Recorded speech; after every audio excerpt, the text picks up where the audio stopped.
नमस्कार मंडळी, तर आज मी घेऊन आलेली तुमच्यासाठी पनीरची रेसिपी। त्यासाठी मी घेतलेले 2 टोमॅटो, आलं, लसूण आणि 5 छोटे साईजचे कांदे। त्यानंतर मी टोमॅटोचे काप केले आणि टोमॅटोला फ्राय करून घेतलं। टोमॅटो फ्राय झाल्यानंतर लगेच कांदा पण फ्राय करून घ्यायचा। कांदा तोपर्यंत फ्राय करायचा जोपर्यंत तो हलका गोल्डन कलर सोडत नाही। त्यानंतर ॲड केलं मी त्याच्यामध्ये 2 मिरे, 1 लवंग आणि तेजपत्ता। त्यानंतर टोमॅटो, कांदा आणि लसूण हे सगळं आपण मिक्सरमधून पेस्ट करून घेऊया।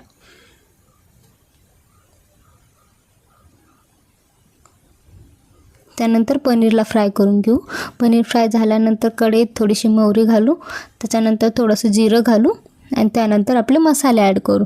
मसाल्यामध्ये आपण पहिले 1 चम्मच चटणी ॲड करू, त्यानंतर 1 चम्मच प्रवीण मसाला, 1 चम्मच किचन किंग आणि यानंतर आता आपण जी पेस्ट बनवली ती पेस्ट टाकून द्यायची। पेस्ट ॲड केली। आता पेस्टमध्ये थोडासा ग्रेव्ही मसाला ॲड करू, ज्याच्यामुळे जी ग्रेव्हीची कन्सिस्टन्सी आहे ती घट्ट राहील। आपली ग्रेव्ही बनून तयार झालेली आहे। आता आपण याच्यात घालू पनीर। पनीर ॲड केलं, मस्तपैकी आपली पनीरची भाजी रेडी झालेली। रेसिपी आवडली असेल तर चॅनलला शेअर करा, सबस्क्राईब करा आणि लाईक